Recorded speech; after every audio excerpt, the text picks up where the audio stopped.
जय मसीह साथै हार्दिक स्वागत गर्न चाहन्छु। यहाँको बीचमा भजन संग्रहको अध्ययन गर्ने क्रममा भजन संग्रह 131 अध्यायमा आइपुगेका छौं। शीर्षक रहेको छ परमप्रभुमा विनम्र भरोसा।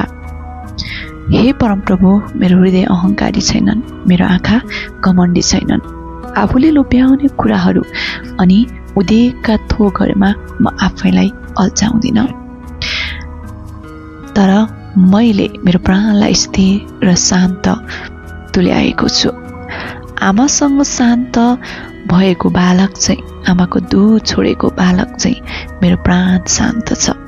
हे इजरायल, आज नै सदा सर्वदा परमप्रभुमा नै आशा राख।